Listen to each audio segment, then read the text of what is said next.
4, que diz assim: Bem-aventurado é aquele que põe no Senhor a sua confiança e não se volta para os arrogantes, nem para os que seguem a mentira. São muitas, Senhor, Deus meu, as maravilhas que tem operado, e também os teus desígnios para conosco. Não há ninguém que possa se igualar a ti. Eu quisera anunciá-los e deles falar, mas são mais do que se pode contar. Quantas bênçãos o Senhor já operou na sua vida, na sua casa, na sua família. Então, que possamos nessa noite agradecer ao Senhor, cantar louvores a Ele com alegria, com disposição, pois Ele é digno de receber esse louvor, essa adoração. Se coloque de pé. Vamos louvar ao Senhor? Vamos?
Salve, amada igreja do Papai do Senhor Jesus. Amém. Vamos e agradecendo ao nosso Deus. Amém.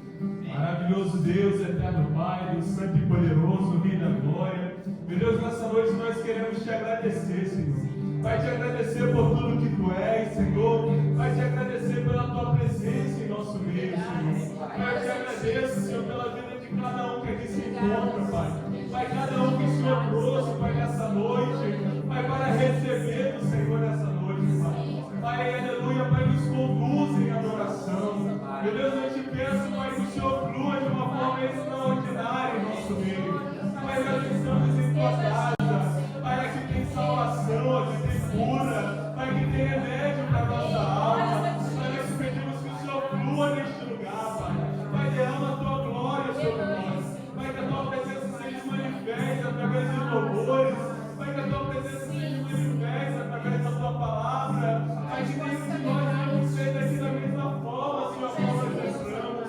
Pai, o Senhor conhece as nossas necessidades. Pai, o Senhor conhece, Pai, aleluia, Pai, os nossos anseios, Senhor. Pai, que venhamos transbordar de Ti, Senhor. Pai, abençoa, Senhor, os nossos pastores, Senhor. Abençoa o nosso pastor, Senhor, com teu filho. Pai, te agradecemos, aleluia, pelo dia do pastor. Te agradecemos, Pai, aleluia, pela vida do teu servo. Continue dando graça, fortalecendo, enchendo, dando sabedoria, Senhor. Pai, nós te agradecemos por tudo, Senhor. Pai, que venhamos exalar gratidão nessa noite. Pai, que a tua presença, Pai, enche esse ambiente. Pai, que venhamos ser tomados por Ti. Senhor, muito obrigado, Pai. Faça a tua vontade em nosso meio, em nome de Jesus. Amém. Vamos continuar louvando ao Senhor. Teu sangue leva-me além a todas as alturas, onde ouço a tua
Cumprimento a amada igreja com a graça e a paz do Senhor. Amém?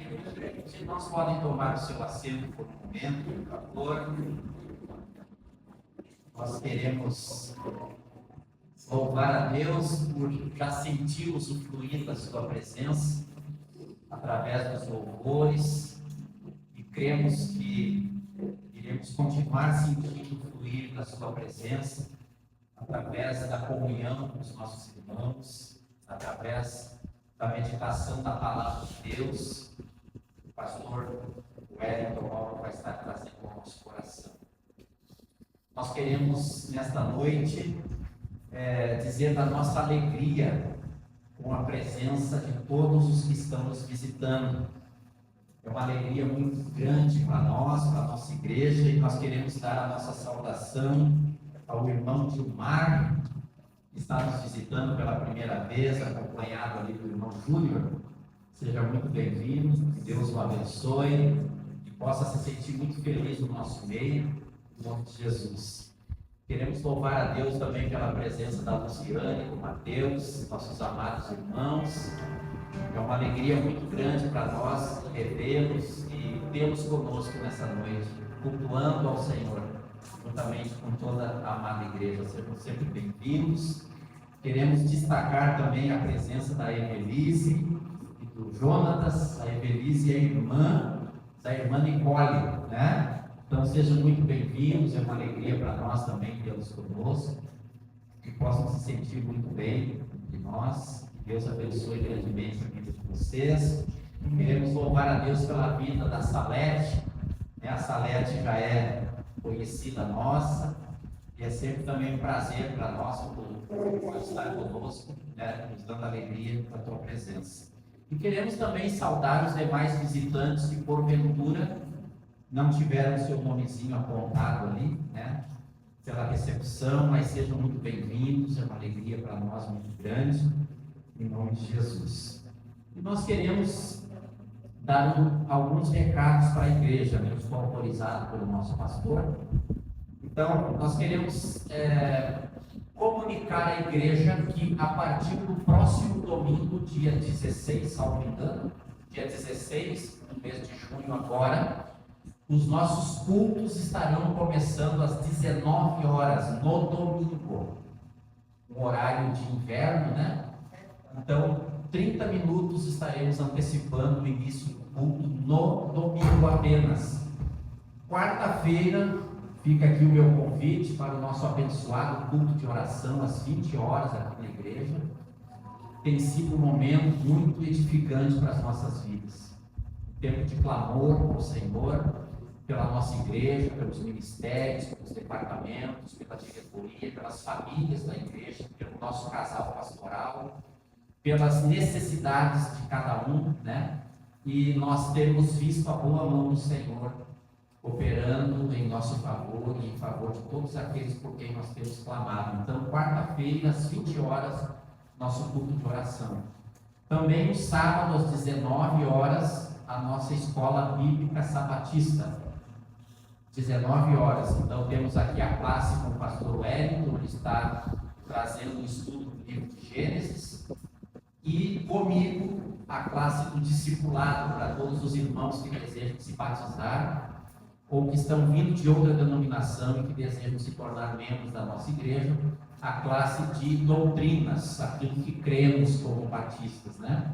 Então fica o convite, você que deseja conhecer mais da palavra de Deus, você que deseja conhecer as nossas doutrinas, ou para você que tem o desejo no coração de passar pelo batismo, você que já aceitou a Cristo como teu Salvador, como teu único Senhor, pode estar me procurando. Eu sou responsável pela classe do discipulado da igreja.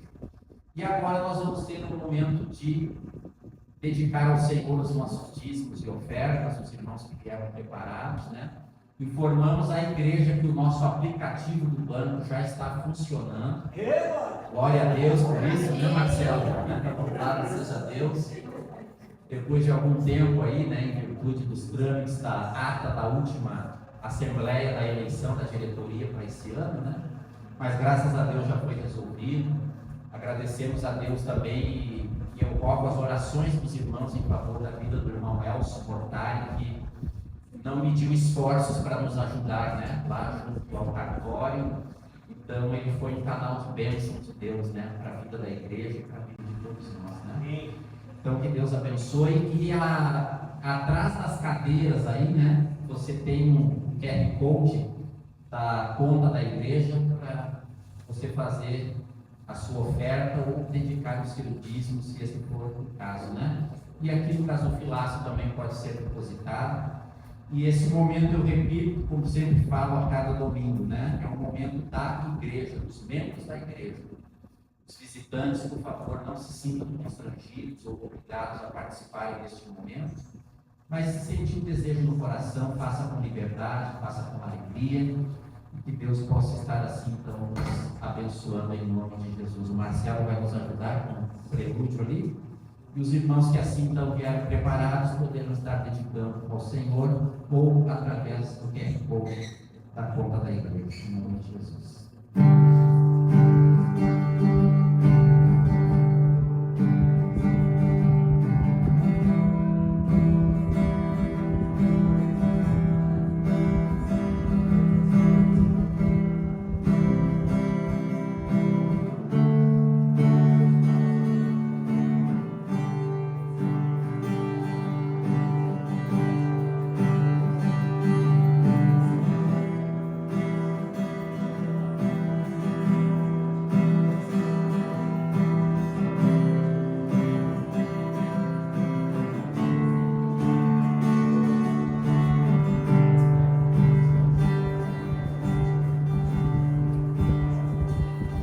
Irmãos, vamos orar, agradecer ao Senhor.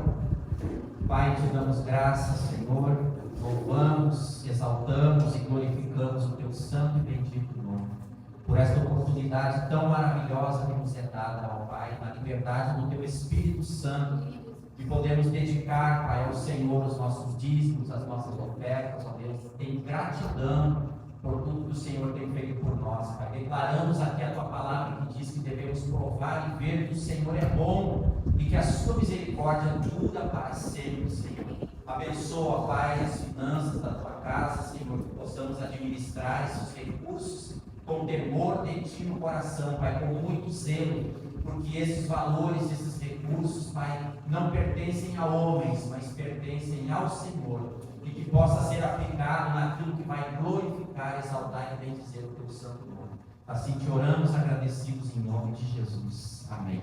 Amém. Queremos chamar as crianças para o culto com a prof. Adri. Chamar as crianças para que venham até aqui à frente. Estar orando pelas crianças, pelo culto, para que Deus também possa abençoá-las com a palavra que vai ser ministrada ao coração de cada uma delas, em nome de Jesus. Irmã Nicole, irmã, ora ao Senhor pelas crianças. Deus, muito obrigada, Senhor, pela vida de cada pequenino que está aqui nessa noite, Deus. Pai, que eles sejam realmente, Deus, impactados pela tua palavra, Jesus. Que a Adriana seja muito usada, Deus, para trazer aquilo que o Senhor quer falar ao coração deles, Jesus.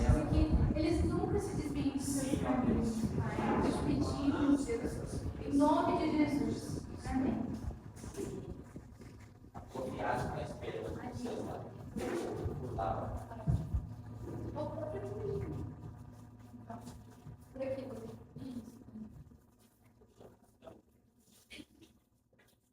Irmãos, só mais um recado para a igreja. Nós gostaríamos de pedir a gentileza aos irmãos que tiverem a necessidade de tomar água, a necessidade de usar o banheiro, que possam acessar pela porta lá e pela lateral.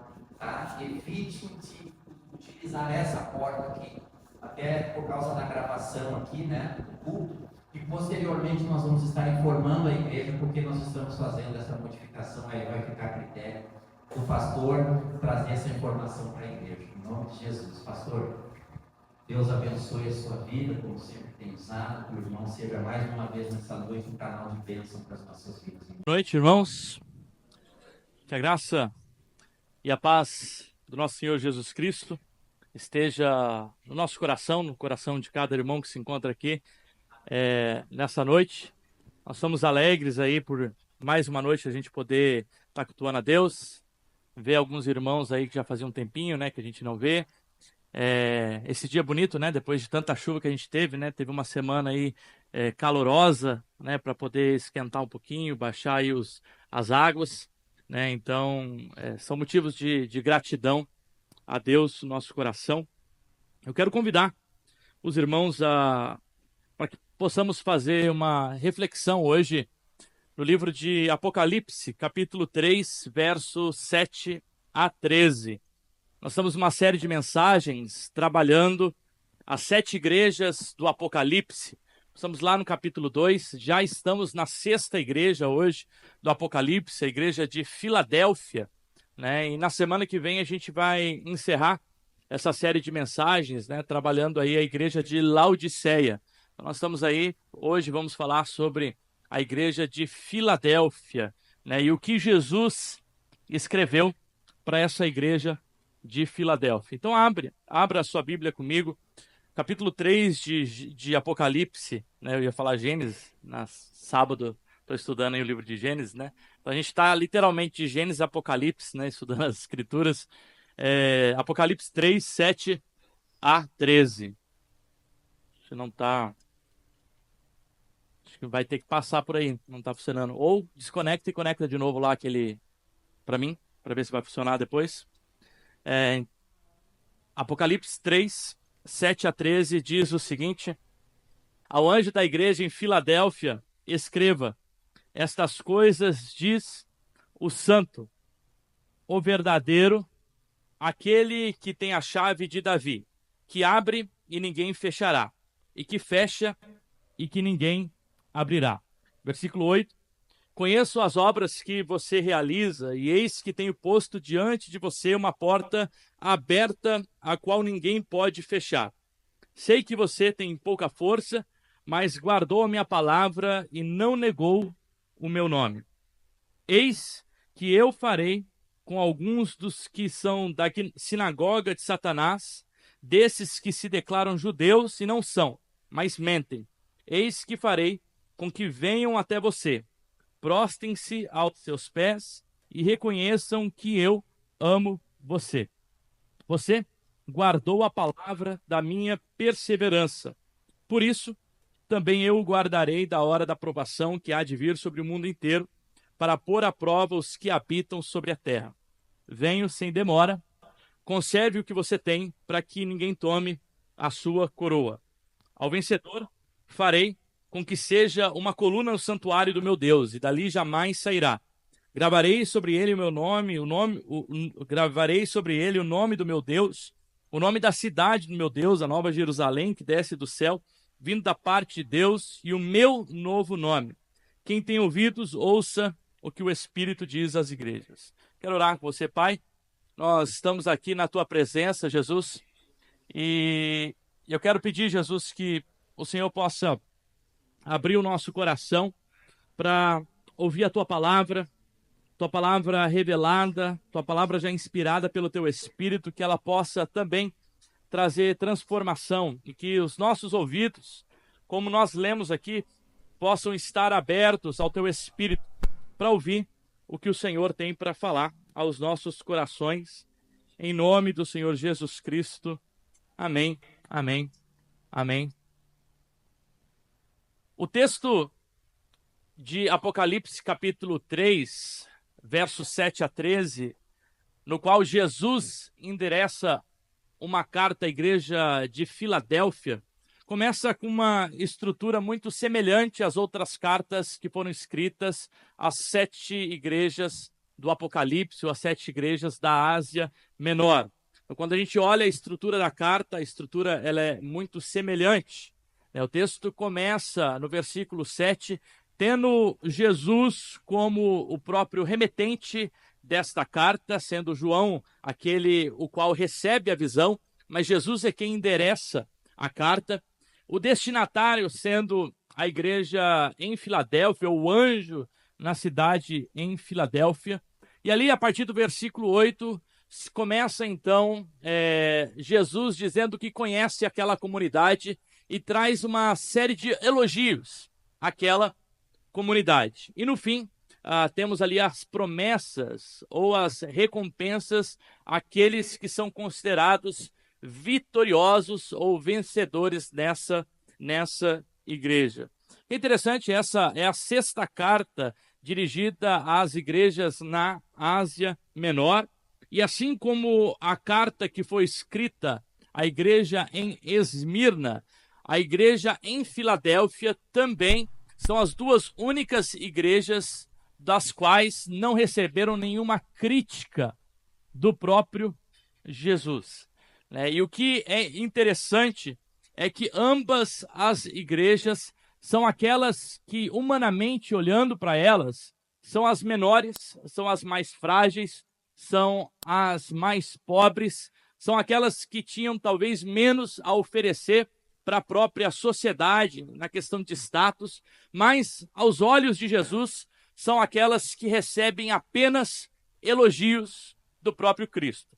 E eu quero, juntamente com você, aprender por meio da palavra o porquê que Jesus olha para essa comunidade de uma forma tão especial, de uma forma tão elogiosa. A igreja de Filadélfia é uma igreja que recebe elogios do próprio Jesus. A cidade de Filadélfia, então, recebe a sexta carta que é endereçada, então, para essa cidade. E essa cidade é também a mais nova de todas as 7 cidades, sendo fundada no 2º século antes de Cristo. Então, ela tinha um pouco mais aí de 200, quase 300 anos. E o seu nome, Filadélfia, ela vem proveniente justamente do fundador, Átalo II, que amava tanto seu irmão que colocou em uma situação, numa situação em qual ele foi colocado contra o seu próprio irmão, ele se abdicou de um direito que tinha e depois fundou essa cidade chamada Filadélfia. Se a gente for lá, Filadélfia é amor de irmão, amor de irmão. Então essa cidade recebe esse nome proveniente a essa fundação desse rei, Átalo II, que dedicou a cidade ao nome do seu próprio irmão. Essa cidade possui várias, embora seja uma cidade pequena, ela, assim como qualquer cidade romana, ela tinha as suas divindades, era uma cidade que adorava os vários deuses de Roma, então era uma cidade que servia ao Império Romano, servia os vários deuses de Roma, então ali a gente tem, por exemplo, templo a Ártemis, templo a Zeus, templo a Dionísio, a Dioscuri, são vários deuses que eram adorados nessa cidade. E também, nessa cidade de Filadélfia, existe uma comunidade judaica muito forte, tanto que o texto vai falar sobre aqueles da sinagoga de Satanás, que são judeus opositores ao cristianismo emergente que está surgindo na cidade de Filadélfia. Então, esses são chamados por Jesus como aqueles da sinagoga de Satanás. Então, uma comunidade de judeus. E nessa cidade nós tivemos bispos como Lúcio, que é mencionado lá em Romanos 16, 21. Paulo menciona Lúcio, como um cooperador do evangelho. Também, aqui nessa cidade, temos Demétrio, que foi nomeado pelo próprio apóstolo João como um dos bispos dessa cidade. Dessa cidade também, juntamente com Policarpo, quando nós estudamos a igreja de Esmirna, lembra lá Policarpo, que era discípulo de João, que foi jogado às feras, e foi morto de uma forma como martírio. Junto com Policarpo, diz a história que outros 11 habitantes da cidade de Filadélfia foram mortos juntamente com o Policarpo, como mártires cristãos ali no 1º século.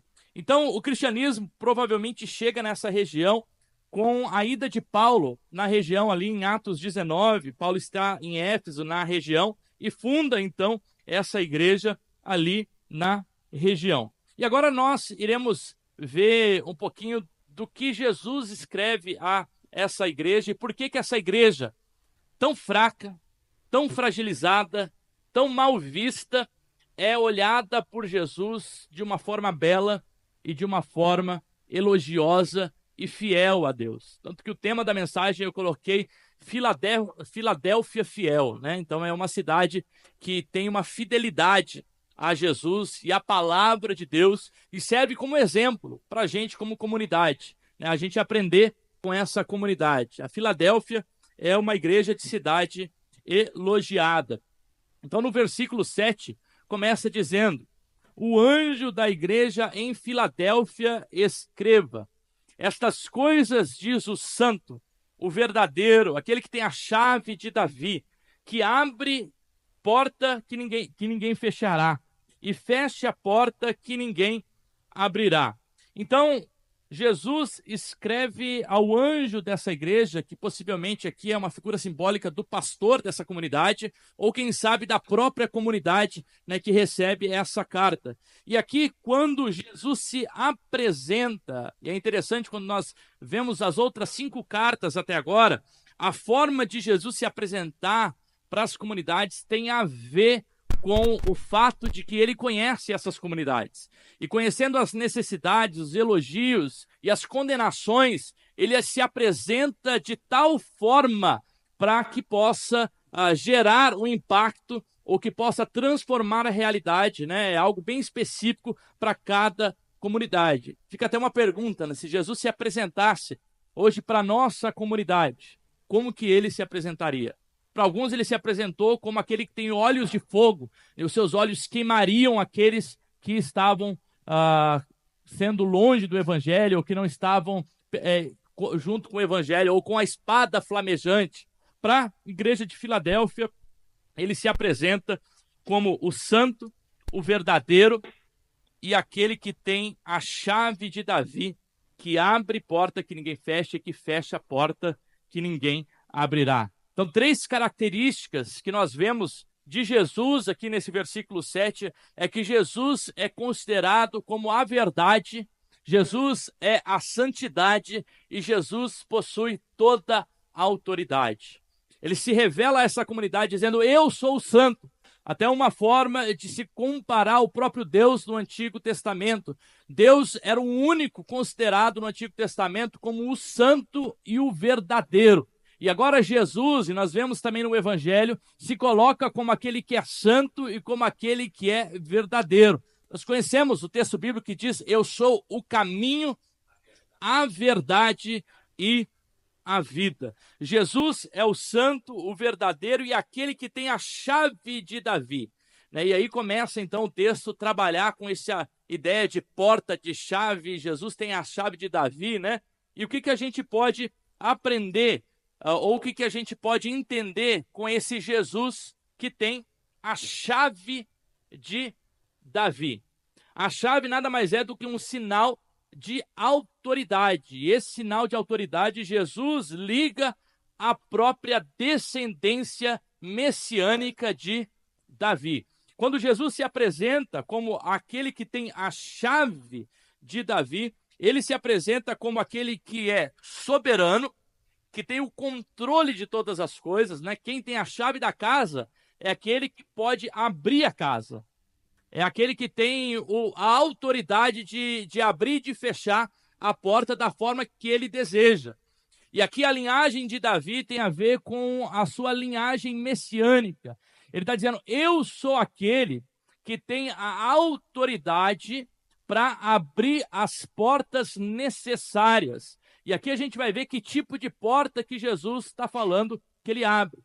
A linguagem emprestada é uma alusão a Isaías 22, aonde lá em Isaías nós temos o texto que diz: porei sobre o ombro dele, falando de Eliaquim, né? Alguém que servia lá a Davi, que Eliaquim teria a chave de Davi, e ele abrirá e ninguém fechará, e ele fechará e ninguém abrirá. Quando Eliaquim é dado a chave da casa, do trono de Davi, quer dizer que ele recebeu a autoridade sobre o trono por meio do próprio Davi. Quando o Apocalipse diz que Jesus é aquele que tem a chave e que abre o que ninguém pode fechar e que fecha o que ninguém pode abrir, está dizendo que ele recebeu do próprio Deus a chave que abre as portas do céu. Ou seja, Jesus é a própria autoridade e a própria porta. Ele diz: eu sou a porta. né? Eu sou a porta. Aquele que quer entrar deve entrar por meio de quem? Do próprio Jesus. Não há salvação fora de Jesus.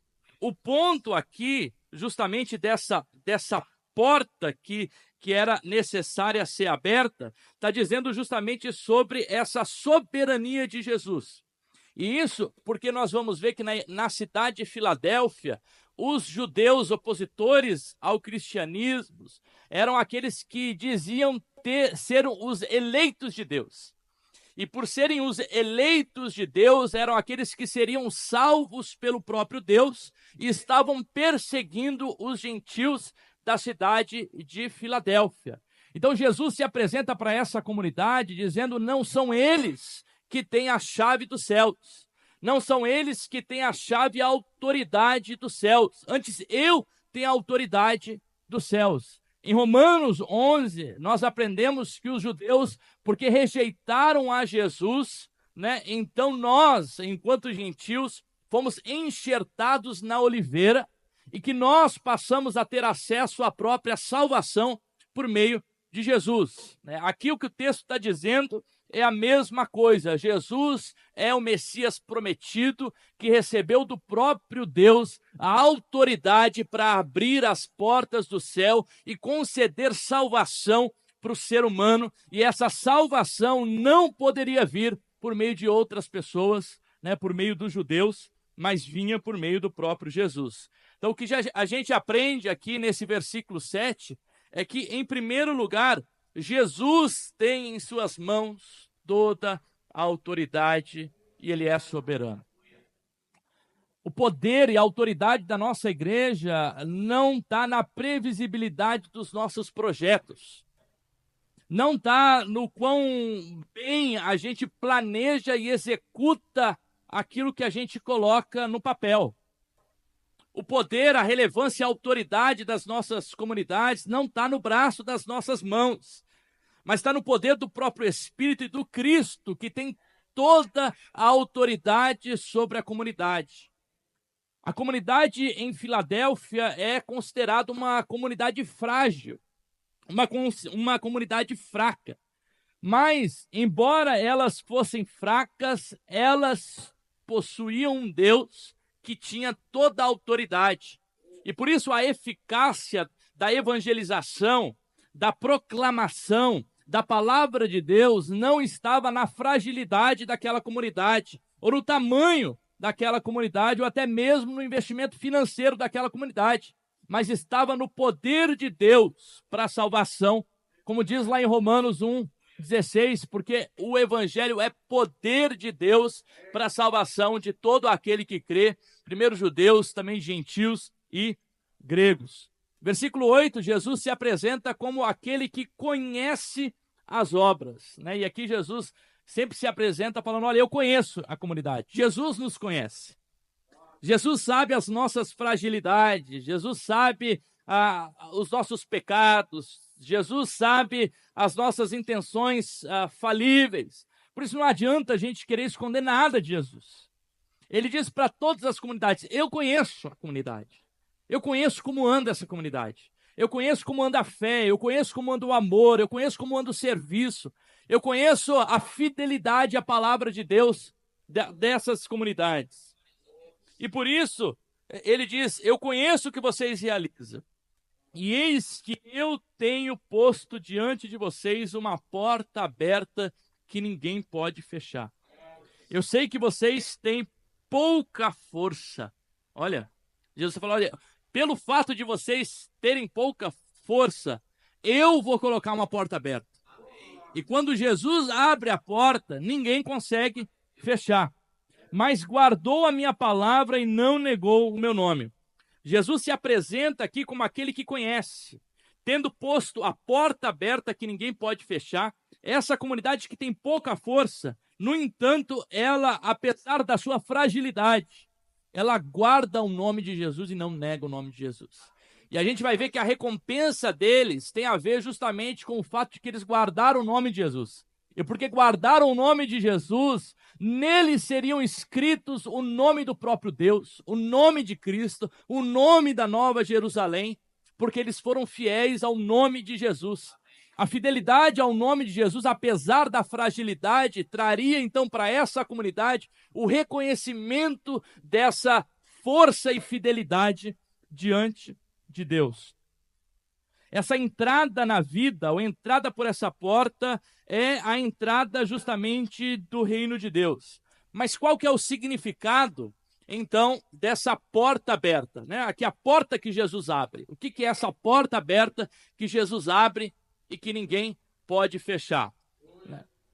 Então aqui nós temos pelo menos duas possibilidades. Quando a gente vai para as Escrituras e ela fala de portas que Jesus abre, ou tem a ver com oportunidades para uma evangelização eficaz, como acontece naqueles textos que estão colocados ali na tela. Então ali Jesus abre uma porta de evangelismo, e essa porta que Jesus abre, a mensagem chega aos corações, alcançando salvificamente, né, os corações e transformando as vidas. A porta que Jesus abre, ninguém fecha. Ou seja, Jesus tem a palavra de vida eterna. Jesus tem a palavra de salvação. Não importa o quão profundo e afundado estejamos nos nossos pecados, ou o quanto nós tenhamos pessoas que amamos e olhamos para elas e dizemos assim: será que elas nunca conhecerão a Cristo? De fato, o poder não está na igreja fraca e frágil, que ora, que obedece, que é fiel à palavra, mas o poder está no próprio Jesus, que tem a autoridade para poder abrir porta que o ser humano não abre, para poder escancarar a porta do coração e poder o evangelho amansar, né? Poder amolecer, como diz lá em Jeremias: eis que eu dou um novo coração e um novo espírito. É Deus quem pode dar um novo coração e um novo espírito. Ou seria o acesso à salvação escatológica, a entrada messiânica, né? Jesus é a porta que permite, então, com que essas pessoas entrem para este local. Ele tem essa autoridade. Ambas as possibilidades estão combatendo justamente os judeus, né, da sinagoga, que estão perseguindo a igreja em Filadélfia, dizendo que eles são os eleitos. E Jesus está dizendo: não, não, quem tem toda a autoridade sou eu. Sou eu quem posso fazer com que as pessoas, vocês, sejam salvos. Então perseverem, apesar da fragilidade de vocês, continuem. Ou seja, a porta aberta não é, escute bem isso, a porta aberta não é referência a bênçãos materiais. Embora a gente possa orar para que Deus escancare as portas, abre portas de emprego, possa fazer coisas, mas às vezes a gente utiliza esse texto dizendo que Jesus está abrindo portas, né? Como diz lá em Apocalipse, a porta que Jesus abre ninguém fecha. De fato, mas aqui o texto está se remetendo à salvação. Jesus é aquele quem salva. E quando ele abre as portas para a salvação, é ele quem tem o controle da própria salvação. Deus pode sim nos abençoar, e de fato as portas que ele abre, né, ninguém pode fechar. Mas esse texto não está falando sobre isso. A fragilidade, aqui o versículo 8 também fala da fragilidade dessa comunidade, né? Embora vocês sejam fracos. A fragilidade possivelmente seria o tamanho pequeno e a irrelevância dessa comunidade no local onde ela foi posta. Então, possivelmente, ali na cidade de Filadélfia, era uma cidade, uma igreja que não era notória. Talvez uma igreja pequena, quem sabe uma igreja do nosso tamanho um pouco menor, né, com menos pessoas ainda. Uma igreja que talvez não tinha tanta relevância, né, no tamanho da cidade de Filadélfia. E Jesus está falando: eu sei da fragilidade, eu sei da fraqueza de vocês. Eu sei que vocês não conseguem fazer muitas coisas pelas limitações que vocês possuem dentro da própria comunidade. No entanto, eu sou aquele que possui a autoridade para abrir as portas do evangelho e alcançar as pessoas. Não é o poder de vocês. Pelo contrário, Paulo diz que é na nossa fragilidade que o poder de Deus se aperfeiçoa. Ou seja, nós aprendemos que essa comunidade aqui... Pode passar para o próximo slide, agora tem hora que passa, tem hora que não passa aqui. Nós aprendemos que essa comunidade era uma comunidade fraca, era uma comunidade que tinha uma oposição muito grande. Acho que eu não coloquei esse slide, então. E era uma comunidade que era ameaçada por uma futura tribulação. É isso que a gente vê no versículo 8, 9 e 10. Mas uma comunidade fraca, uma comunidade que não conseguia alcançar, pelo fato da sua irrelevância na cidade, uma comunidade que tinha uma grande oposição dos judeus e que passaria por uma grande tribulação, diz no versículo 10. Diante desse cenário de uma igreja fragilizada, que tem oposição e que passa por uma grande tribulação, a palavra de Deus é que eles deveriam permanecer fiéis à palavra como eles já tinham feito, porque eles guardavam a palavra e eram fiéis ao nome de Deus. A pergunta para a gente é: quais são as ameaças que querem impedir a nossa comunidade local, ou que faz nos impedir de desfrutar das portas abertas que Cristo coloca para a sua igreja? Se Cristo é aquele que abre e escancara as portas para que os corações sejam alcançados por meio da palavra, quais são as limitações autoimpostas ou impostas externamente, para a nossa comunidade, que nós colocamos como um empecilho da porta que o próprio Cristo abriu? Será que, como essa comunidade, a gente se considera muito fraco para alcançar o nosso bairro? Será que, como essa comunidade, a gente se considera muito pequena? Uma igreja irrelevante nesse sentido de tamanho? Será que, como essa comunidade, a gente se considera sem poder financeiro para poder ter grandes projetos evangelísticos para alcançar o nosso bairro na Tancredo Neves, projetos de ação social que vão tirar as pessoas de suas situações de vulnerabilidade? Quais são os empecilhos que a gente coloca como comunidade? Porque se é Deus quem abre as portas para que o evangelho alcance os corações e vidas sejam salvas, os empecilhos são nossos e não de Deus. Todos esses empecilhos são nossos, nós que colocamos os empecilhos. Às vezes colocamos na nossa própria vida dizendo: eu não consigo, eu tenho vergonha, eu não sei falar, eu não conheço bem as escrituras, eu não tenho poder financeiro para poder abençoar as outras pessoas. Percebe? Mais a fragilidade está na gente. Só que o texto diz que o poder está em Deus, a autoridade está em Jesus, Ele tem a chave. E por isso a gente tem que confiar não na nossa fragilidade, mas na autoridade que o próprio Jesus possui de alcançar os corações. Será que a gente desiste diante das primeiras oposições? Essa igreja enfrentava tanto oposição externa, de judeus que os perseguiam, enfrentariam, diz no versículo 10, uma grande tribulação. Só que diante de tudo isso, a palavra de Deus é: eis que eu tenho posto diante de vocês uma porta aberta que ninguém pode fechar.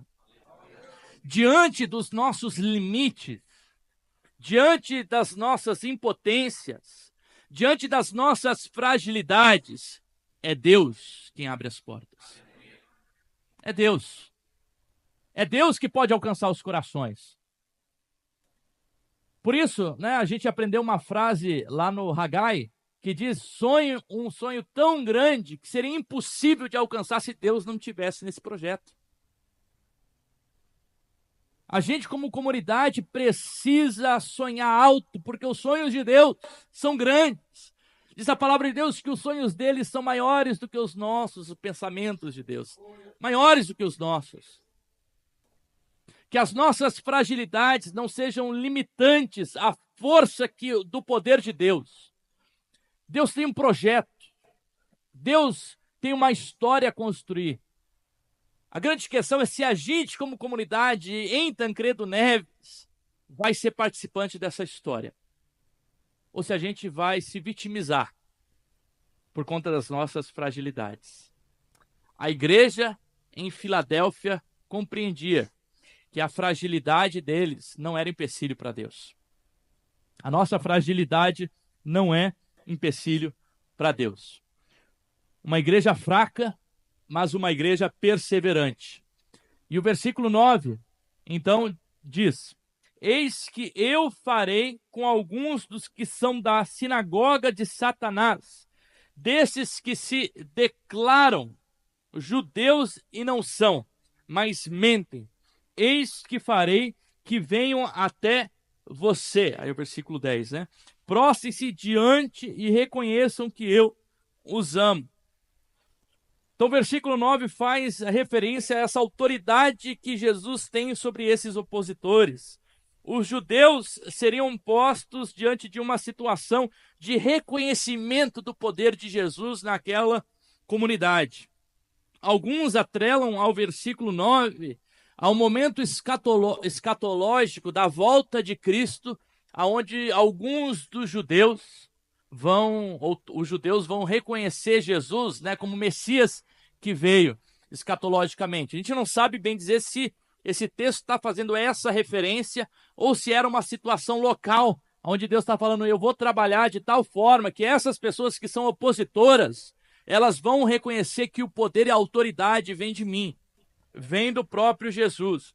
E Jesus, por 3 vezes, versículos 7, 8 e 9, ele começa com a expressão que nem todas as traduções possuem, mas é uma chamada de atenção, que ele diz idu, que é a palavra vejam. Percebam isso, comunidade. Vejam que eu sou aquele que tem a autoridade. Jesus chama a atenção dos leitores o fato de que ele é a fiel testemunha. E como fiel testemunha, ele julga aqueles que são falsas testemunhas, considerados aqui como mentirosos pelo próprio Jesus, ao dizerem que eles tinham a autoridade da chave e não o próprio Jesus. Quem tem a autoridade da chave não é Pedro. Quem tem a autoridade da chave não é ser humano nenhum. Quem tem a autoridade da chave de Davi, o Messias escolhido por Deus, o próprio Jesus, que pode salvar os nossos corações, é o próprio Jesus que nos redime.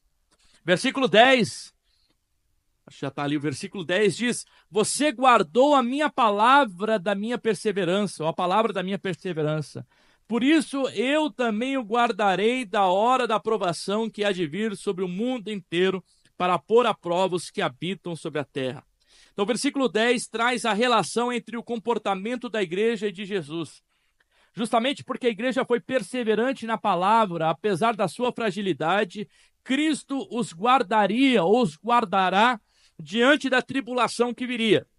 Essa tribulação pode ser tanto uma tribulação que aconteceu no primeiro século, mas até, quem sabe, de uma tribulação escatológica, onde aqueles que estão em Cristo Jesus serão guardados pelo próprio Deus, né? E que diante de Deus, né, é Cristo quem os guardará. Cristo os promete aqui não apenas como aquele que os faz povo, né? Quando ele diz eu sou a porta, ou seja, ele está dizendo eu tenho autoridade para que vocês entrem para a salvação, mas também como aquele que mantém o povo e que os protege diante das tribulações. Toda a ação do texto é do próprio Cristo, de uma igreja fragilizada, mas do Cristo que abre a porta para a salvação, do Cristo que mantém aquele povo mesmo na tribulação e do Cristo que protege aquele povo diante das dificuldades. É o Deus que nos guarda em meio às nossas dificuldades. Cristo nos protege e é por conta de Cristo que o poder de Deus pode se aperfeiçoar nas nossas fragilidades. E não por conta das nossas estratégias, né? Daquilo que a gente faz. Então não limite o poder de Deus. Eu não sei quais são as áreas limitantes que a gente coloca. Eu não sei quais são as vírgulas que a gente coloca no projeto de Deus para a nossa vida. Eu não sei a tua história, eu não conheço, mas Cristo conhece. É assim que ele se apresenta. Eu conheço vocês. Eu conheço a história de cada um. Eu conheço as fragilidades. Eu sei aonde vocês se decepcionaram, aonde vocês se fragilizaram, Aonde vocês olham para dentro de si e dizem, mas eu não tenho forças para fazer isso, eu não consigo fazer. Eu sei. E eu sei das limitações, aquelas que são reais também. Só que mesmo diante dessas limitações, ele está dizendo, eu conheço isso, mas é eu quem tem autoridade. Então o projeto de Deus não vai deixar de ser cumprido pelas nossas limitações. Cristo nos convida a participar do seu projeto.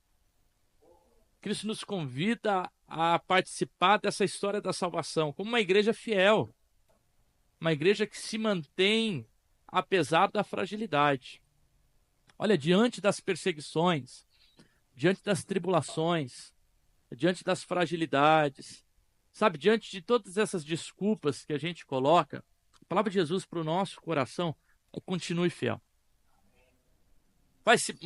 Mantenha firme na palavra, apesar de todas essas dificuldades. Mesmo quando você se achar sem força, mesmo quando você olhar para a situação e dizer, aonde que eu posso encontrar fé nisso?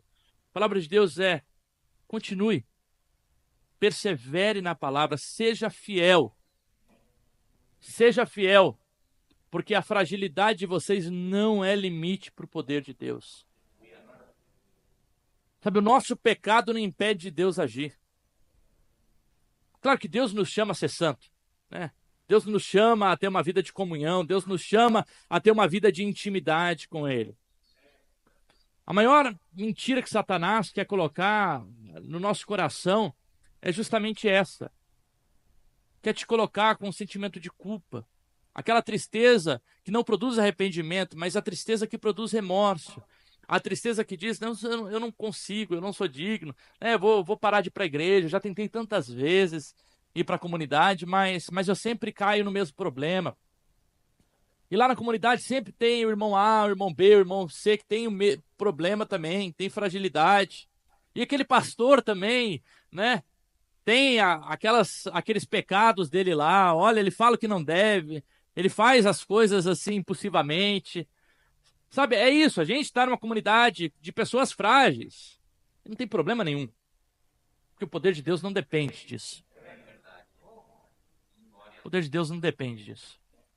Se o poder de Deus dependesse da nossa força, ai da história da fé. Mas a história da salvação está na mão de Deus. Sabe, a história da redenção está na mão de Deus. É Ele quem vai estar lá no céu, um dia abrindo as portas e dizendo, sejam bem-vindos, meus filhos. Sejam bem-vindos, meus filhos. O poder está nas mãos de Deus. É Ele que manterá a gente salvo de todos os danos. Porque se a gente fosse viver pelo nosso poder, a gente ia viver machucado, enfermo, se vitimizando. Mas é porque o poder de Deus se aperfeiçoa que a gente continua apesar dos nossos tropeços. E as cicatrizes são sinais que fazem com que a gente avance. A gente olha para a cicatriz, lembra que alguma coisa aconteceu, mas a gente continua. Porque aquilo não traz mais dor. Porque Cristo protege os nossos corações. Porque Ele nos protege. Versículo 11 diz, eis que eu venho sem demora. Conserve o que você tem para que ninguém tome a sua coroa. Né? Então aqui a gente fala dessa urgência escatológica e da iminência do próprio Cristo. E há um chamado para que a igreja, diante dessa realidade, né, do Maranata, ora vem Senhor Jesus, a igreja conserve o que tem. Conserve. Mas eu tenho então, conserve o que você tem. Mas quais são as dificuldades e os desafios que são impostos para que a gente mantenha a nossa fidelidade? A vida quer nos colocar tantos desafios. Versículo 12 e 13, nós encontramos então a promessa para aqueles que são considerados vitoriosos. Ao vencedor farei com que seja uma coluna no santuário do meu Deus, e dali jamais sairá. Gravarei sobre ele o nome do meu Deus e o nome da cidade do meu Deus, a Nova Jerusalém, vinda da paz de Deus, e o meu novo nome. Olha que interessante isso. Uma comunidade frágil, mas Deus os faria coluna firme. Jesus se apresenta assim: vocês são frágeis, mas na verdade vocês são firmes, são colunas firmes, porque vocês perseveraram, conservaram a fé, apesar da fragilidade. Eis que eu porei vocês como uma coluna firme, né? E ali jamais sairá. Gravarei o meu nome, né? Aqui tem a ver com, de novo, né, com as fragilidades deles, mas eles guardaram o nome. E porque eles guardaram a fé, guardaram o nome, guardaram a palavra de Deus, Deus gravaria nessas pessoas o próprio nome de Deus. O nome da Nova Jerusalém, o nome que é dado a Jesus Cristo. Ou seja, o que o texto está dizendo é: vocês vão aproveitar e gozar de comunhão eterna com o próprio Jesus e com o próprio Deus. Vocês estão identificados, não com o nome de vocês, mas quando vocês se identificaram com a minha palavra e com o meu nome, vocês serão identificados eternamente na comunhão de Deus. Eis que eu gravarei. Se a porta que Deus abre, ninguém fecha, né? A tatuagem que Deus faz, ninguém apaga. Sabe, eu gravarei o nome de Deus, a cidade da Nova Jerusalém, o nome do próprio Cristo. E aí o texto finaliza, né, com um chamado para que a gente possa ouvir a voz do Espírito. Aquele que tem ouvido, ouça a voz do Espírito. A gente aprende então com a comunidade de Filadélfia, né, que Deus não olha para o tamanho das nossas comunidades. O sucesso da comunidade não está no tamanho do templo, dos organogramas, do quanto a igreja arrecada. Não está nisso. O sucesso da igreja está na fidelidade a Deus e a sua palavra. Uma igreja pode ser pequena e irrelevante, mas se ela é fiel à palavra e fiel a Deus, ela é fiel diante de Deus. E Deus reconhece a fidelidade dessa comunidade.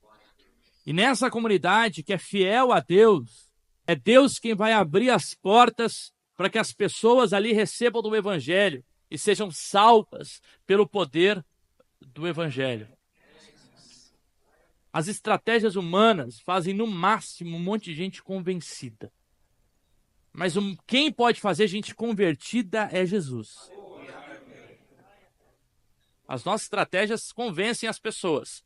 Pode ter uma boa oratória, a gente pode ter recursos legais, a gente pode ter uma estrutura, né, que agrada aos pais, porque tem a estrutura para os filhos, né, um local, né, que é bem aconchegante. Isso convence as pessoas. Mas quem converte é só Jesus. Quem transforma é só Jesus. Por isso, não desista primeiro de você. Não olhe para si como frágil demais, porque é Deus quem pode fazer. E não olhe para outras pessoas como um coração duro demais para Deus salvar. Porque não há coração duro demais para o poder de Deus. Não há coração duro demais para o poder de Deus.